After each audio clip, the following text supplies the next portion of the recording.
When I returned home with Harry's parents, everything was different. We all tiptoed by the room where Hari had slept, as if any noise would awaken him. I felt his not being there more than I had felt his being there. There was little talk in the house. We all moved silently about our tasks. As the days passed, Sas had little to say to me, addressing me only to give an order, or to scold me for not carrying out the order as she wished. I was glad to have Chandra with me. When Chandra mourned for her brother, we put our arms around each other. When I woke in the middle of the night to find the room full of ghosts, the reassuring sound of her soft breathing sent them away. She told me what Hari was like when he was growing up. I told her of my own brothers. Chandra had movie magazines that we looked at together.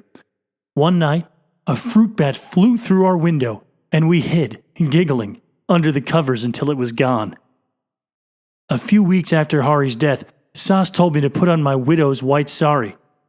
"We are going into the village," she said, but she would not tell me why. She hurried us past the outskirts of the village, where the untouchables had homes made of bits of metal and old crates. "You must not let their shadow fall upon you," she warned, "or it will pollute you." Sas seemed to take pleasure in finding someone who was worse off than she was, while I could not believe there was anyone more miserable than I was. Sas led me to the government office, where there was an official wearing a suit, shirt, tie, and jacket. As we approached the official, Sas warned me in a low whisper, "There will be no need for you to talk.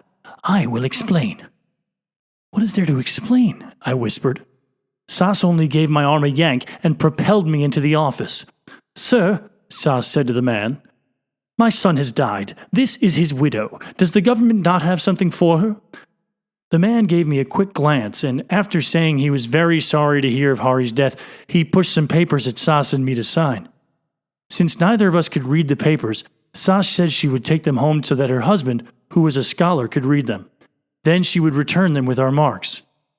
When we were outside the office, I asked, "What does the government have for me?" Sas brushed aside my question. "It is a way of speaking. The papers are only to record Hari's death." I was sure there was more to it, but the mention of Hari's death had set her to weeping, and I could do nothing but trail along beside her as she hurried home with her misery.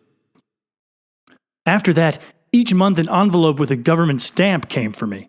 "It is official business," Sas would say, taking it from the postman, "and nothing for you to bother about." In her sadness over Hari's death, Sas grew bitter. Her angry words buzzed around me, stinging like wasps. "Your Darrow did not save Hari, and now we are burdened with one more mouth to feed," she scolded.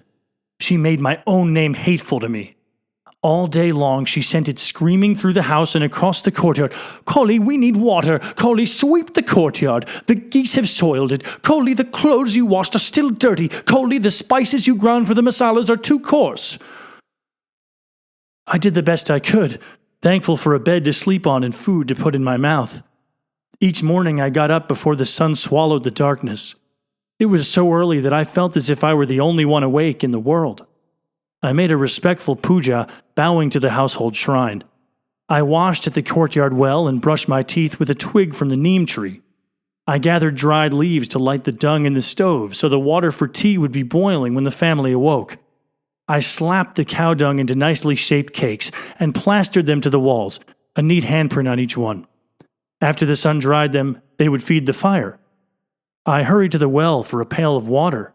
When you hold water in your hand, it weighs nothing, but put it in a pail and it is as heavy as a stone. I threw sticks at the bandicoot, the nasty rat that lived under the house, to keep it from getting our food. If Sas had let me creep quietly about my tasks, I would have been content. I still would have had a little place inside me to go, a place I could wrap myself in like the cocoon a caterpillar makes. You can touch the cocoon, but you cannot touch the little thing inside unless you tear it apart. That is what my Sas was doing to me, worrying and badgering me with her never-ending orders and scoldings. She screamed at me, "You are no better than the bandicoot that burrows under our house and eats our food. Go home to your miserable parents." But she knew as well as I that I could not go back to my village. It would have been a terrible disgrace to return like a hungry dog to my parents' home. To comfort myself, I began a quilt. When I explained to Sas that the quilt would be a way to remember Hari, for once she was not angry with me but only cautioned me to finish my tasks before taking up the quilt. She gave me rags for the quilt and a few rupees to buy thread. Though she pretended to take no notice of my work, even complaining that I was neglecting my tasks, I would sometimes come upon her looking to see what I had stitched. I embroidered Hari in his bridegroom's headdress as the two of us sat before the priest. I stitched the train that took us to Varanasi, and Hari splashing about in the river. At last I made the procession to the Ganges with Hari's body covered with garlands. All around the edge of the quilt I put a border of bugs and butterflies. In February, on the night of the full moon, we could hear the sound of drums in the distance. It was Holi, the feast that celebrates the god Krishna's love for the fair Radha. At first, Sas would not allow Chandra and me to go into the village. At Holi, a special red powder mixed with cow's dung and urine is thrown at everyone. But Chandra kept pleading, and finally, after we promised to wear our oldest clothes, we were allowed to go. To our surprise, Sas decided to go with us. She said it was to see that we behaved, but I believe she was glad of an excuse to leave the sadness of the house. In no time, everything was covered with the red dye. Small boys ran about squirting everyone with their water guns. Late in the evening, when the dancing became wild, Sas hurried us home. But for a few hours, we had forgotten our troubles. When the hot weather came, I worked on the quilt in the courtyard, hoping for a little breeze. Day after day, the heat pressed down on us. I longed to be like the turtles in the dried-out streams, hidden in the mud, waiting for the rains to give them life again. Chandra loved to watch me embroider. "Your needle makes the pictures come alive," she said. "I can teach you," I offered, but Chandra only shook her head. "I'd rather watch you," she said. Chandra wasn't lazy, but only a little spoiled. She was allowed to sleep later than I was in the morning, was given more food to eat, and had fewer tasks than I did, always the easier ones like airing the quilts and pillows. Still, I could not be angry with her for the way Sas treated me. Chandra was willing enough to help me, but she gave little thought to a task. She was always dreaming of something else, the shape of the clouds or the color of the sari she had seen in the marketplace, or, most often, the husband she would have one day. I sometimes teased her for her daydreams, but I was happy to have her for a sister. If Sas scolded me, Chandra would find an excuse for me. When she was given some treat to eat that was not given to me, she would secretly save some and give it to me when we were alone. Chandra had tied a rope to the mango tree, knotting the end. When Sas was busy elsewhere, we hung onto the rope and swung ourselves into the treetops. The best parts of the days were the afternoons, when Chandra and I had the courtyard to ourselves for our baths. We took turns pouring pails of water over each other. We would unwind our saris. Only then, as the cool water washed over me, could I forget Sas's scalding words and the fiery sun. We would put on fresh, dry clothes, making sure all the while that no parts of our bodies showed, so as to preserve our modesty. I sometimes looked into Hari's room. The bugs had dried up and fallen to the floor. The butterflies had lost their color. His room was now used to store flour and lentils. A stray cat often slept there. It would gaze at me with its sly brown eyes, just as Hari had done. One of Hari's school books still lay on the trunk. No one touched the book, and day by day the dust grew on it. Though I could not read, I sometimes opened the book and looked at the words. They were words that Hari had known. I thought it would be a fine thing to have a book of my own. No one seemed to want it, and I began to think of asking for it, wondering if such a request would be met with a new round of scoldings. One evening I gathered my courage and went to Sasur. I blurted out, "May I have Hari's schoolbook?" Sasur always seemed surprised to find I was still there. After staring at me for a moment, he said, "It would fetch only a rupee or two in the marketplace. Take it. But what will you do with it? Can you read?" I shook my head. I thought if I turned the pages over and over, I might learn. I expected Sasur to laugh at my foolishness. Instead, he gave me a long look. For the first time since Hari's death, I saw his smile. "Say nothing to your Sas, but come to me each evening when she is talking in the courtyard with the neighbor women. I'll help you learn to read and write." That night, I could not keep the happy news to myself. "Chandra," I whispered, "your Baap is going to teach me to read. You can learn as well." Chandra shook her head. I could never learn such things. Yes, you could. I have no need. My parents are looking for a husband for me. After that, I went each evening to my Sasur. He showed me how each word is a little package of letters. He was clever with a pencil. For each letter, he drew a picture of some creature, a hawk or a pig, and printed its name below the letter. When I had all the letters, he drew a railway. The engine pulled several words, so that now I had a sentence. Page by page, I learned the secrets in the book. What was even more exciting, Sasur told me there were many books, each one with a story in it. As the months went on, he gave me some of those other books to read. Chandra and I were not allowed oil to light our room at night. In order to read the books, I had to take them with me, hidden in my sari, when I went to wash the clothes in the river. I hurried to finish the washing so I would have a little time with my book. I looked forward to those walks to the river, for I was walking away from Sas and her scolding. It was June and hot summer now. The dry bamboo leaves rattled in the wind. Puffs of dust exploded with my every step. Along the road, I saw women winnowing baskets of threshed grain in the wind, the clouds of chaff flying off in the breeze. The mustard fields were golden with blossoms and smelled fragrant when I walked by them. In this dry season, only a trickle of muddy water remained in the river. Though I rubbed the clothes on the stones to get them clean, the clothes sometimes looked even dirtier when I was finished. Still, I loved the river. Sometimes a tiny silver fish would leap from the water after a fly. Hawks circled overhead. Bright green dragonflies wove in and out of the reeds. A kingfisher perched on a peepul tree, its red breast like a tongue of fire. I washed the dust off my bare feet and splashed the water over me for the coolness. I thought of how Hari had splashed me in the Ganges. I wondered what my life would have been like as Hari's wife. I knew that Hari had been spoiled and would not have been easy to live with, yet I was sure I would have been happier than I was now. There were days at the river when I did not pick up my book but only daydreamed like Chandra. I imagined myself returning to my village, to my Ma'a and Ba'ap and my brothers.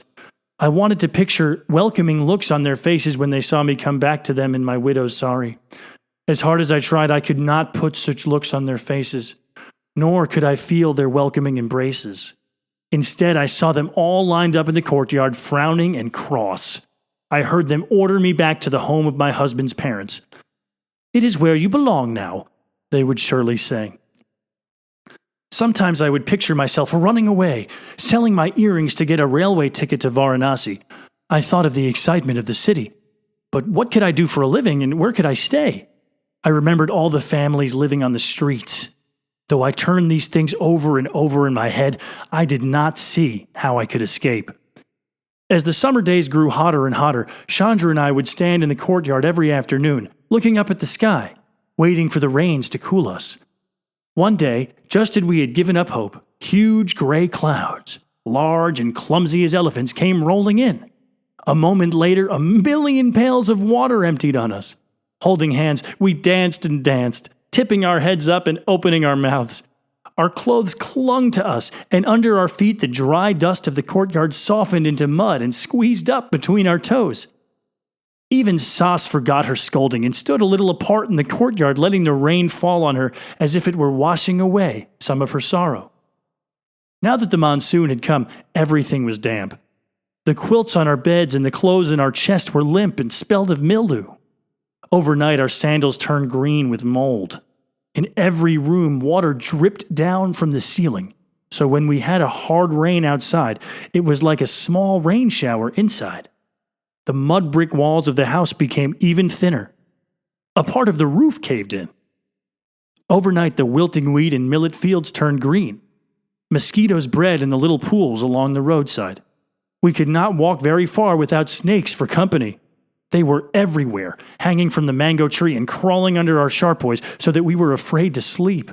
Sasur had to come to our room with a big branch and beat the invading snakes to death. Though we were refreshed by the rain, there were still scoldings from Sas. Either I did not rub the clothes hard enough to get them clean, or I rubbed them so hard they were worn thin. One day she accused me of putting too much water in the rice so that it was like gruel. The next day, she said I did not put in enough water, and the rice was dry as dust. If I answered back, I was impudent. If I kept silent, I was sullen. I saw that no matter how hard I worked, I could never please her. At the end of summer, Krishna's birthday was celebrated. It was a national holiday, and Sasur took Chandra and me into the village to see the fireworks.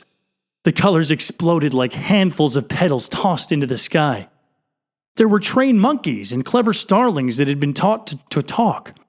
There was a man who rode a bicycle on a tightrope, and a snake charmer whose cobra was so old and lazy it could not be coaxed from its basket and had to be tumbled out. Sasur gave us a few coins to buy a cone of spun sugar. We ate half and laughed at how our faces were sticky all over with pink sugar. Though Sasur was kind to me and had taught me to read, I could not turn to him for help. He left early in the morning for school and came home with papers to correct. He was paid very little for his teaching and often appeared troubled. "Is the teaching very hard?" I once asked him. "The teaching would be nothing, but my students are rude and disrespectful. They hide my glasses so that I cannot see the lesson. Last week, they put a scorpion on my desk." "How can that be? They should be grateful to you." He smiled at me. "Ah, Koli, I only wish my students were as anxious to learn as you are." Sasur suffered from more than the students' tricks. When he was home, Sas was always complaining about how poor they were and how others were better off. I think Sasur was as miserable as I was. The only time my Sasur seemed to come alive was when he had a book in his hand. Now that I could read, he often took out a book of poems by the great Indian poet Rabindranath Tagore. The book had a fine leather cover with its title in gold letters. The inside covers had fancy colored paper on them. The most impressive thing was Tagore's own signature in the book. "He signed the book for my Baap," Sasur said. "My Baap went to hear him give a reading of his poems. The book has been handed down from son to son, but now..." He sighed, and I knew he was thinking of Hari, so I began to read aloud to Sasur from my favorite poem. It was about a flock of birds flying day and night through the skies. Among them was one homeless bird, always flying on to somewhere else. One day Sas caught us at our reading. She was very angry. "What are you teaching that girl?" she cried. "It is no wonder she forgets to do her work." Sas was suspicious of books, treating them as if they were scorpions and might sting her. From then on, if she caught me reading, she would call me lazy and set me to a task or send me off to the village on an errand. But no matter what Sas thought, the secrets in the book were now mine, and try as she might, she could not snatch them away. I still bowed to the household shrine each morning, but now I begged Krishna to find a way to let me escape. In my books I had read that as a child, Krishna was very mischievous. Now I became mischievous as well. The milk I churned would not turn into butter. The grain I ground for chapatis had bits of chaff that got between our teeth. In the garden, I pulled up the potato plants and left the weeds. The dung cakes I made fell apart, so the fire went out. I put a dead frog in the water bottle. The bottle was brass, so no one noticed the frog until all the water had been drunk. I left the geese's mess where Sas would step into it. I looked away when the bandicoot ate the mangoes. In one thing I was careful. I never spilled the salt, for my ma'a had told me in the next world you had to sweep up every grain of salt you spilled, and I didn't want to waste my time doing that. "Why do you anger my ma?" Chandra asked. "She is like those little red ants that swarm all over you and bite and bite." I knew what Chandra said was true, but I also knew that I could not crawl about like a beaten dog. I had heard about families that had murdered the widows of their sons to get rid of them. Though I knew Sas would never do such a thing, I believed she would surely kill my spirit with her spitefulness if I didn't fight back. I would not let Sas's scoldings touch me as they used to. She became smaller in my mind.